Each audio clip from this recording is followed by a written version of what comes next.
আসসালামু আলাইকুম এভরিওয়ান। সবাই কেমন আছেন? আশা করছি যে যেখান থেকে ভিডিওটি দেখছেন সবাই ভালো আছেন। আল্লাহর রহমতে আমরাও ভালো আছি। আশা করছি আজকে ভিডিওটি আপনাদের ভালো লাগবে। এই তো সকালে উঠে রান্নাবান্নার তেমন একটা ঝামেলা নেই, নাস্তাটা করে নিয়েছি। ভাবছিলাম এই ফ্রেমটা এখানে লাগিয়ে নেব, কিন্তু এই ফ্রেমটা দেখেন এই জায়গায় জায়গা হচ্ছে না। এখানে আমি ওয়াল যে হ্যাঙ্গারটা আছে এই হ্যাঙ্গারটা রাখার পরে আমার রুমটা একদম অন্ধকার লাগে, মানে টেবিলে লাইটের কোনো আলো লাগে না। পরে আমি পাশেরটা এনে এখানে রাখলাম, কিন্তু এটা সেট হয়ে গেছে।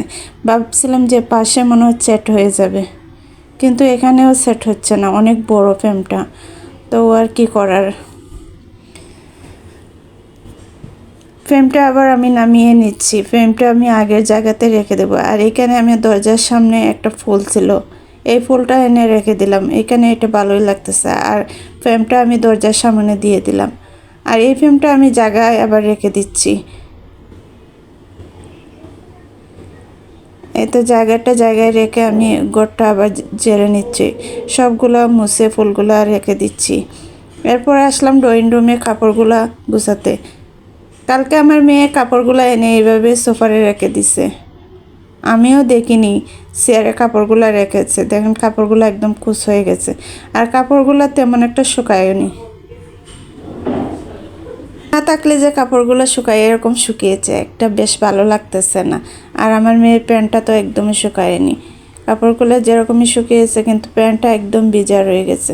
তো আর কি করার, প্যান্টটা আবার আমি দরজার উপরে দিয়ে দিব। ব্যালকনিতে বললাম না তেমন একটা জায়গাও নেই। এরপর আমি সোফাটা সরিয়ে সেলফটা আমি ঘুরিয়ে নিলাম। এরপর ভাবলাম এই ফুলটা এই মধ্যেখানে রেখে দেবো, দুইটা সোফারের মধ্যে রেখে দেবো, কিন্তু এখানে সেটিং হচ্ছে না। আর আমার মেয়েকে বলছিলাম টেবিলটা গুছানোর জন্য, পরে ওর কাছে ফুলটা দিয়ে আমি ভাবছি কর্নারে এটা রেখে দেবো, কিন্তু কর্নারেও এটা সেটিং হচ্ছে না। এত ছোটো রুম থাকলে কি সেটিং হয় বলেন? কোনোভাবেই সেটিং হচ্ছে না। দেখেন আমার খুব অল্প জায়গা। পরে আবার আমি সোফাটার টান দিয়ে ফুলটা বের করে নিলাম। আর আমার মেয়ে দেখেন রাগ করে চলে গেল।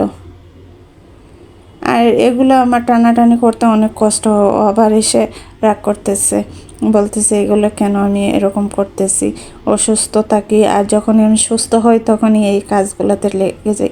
পরে আমি এই কর্নারে ফুলটা রেখে দিলাম আর সোফাটা গুছিয়ে নিলাম।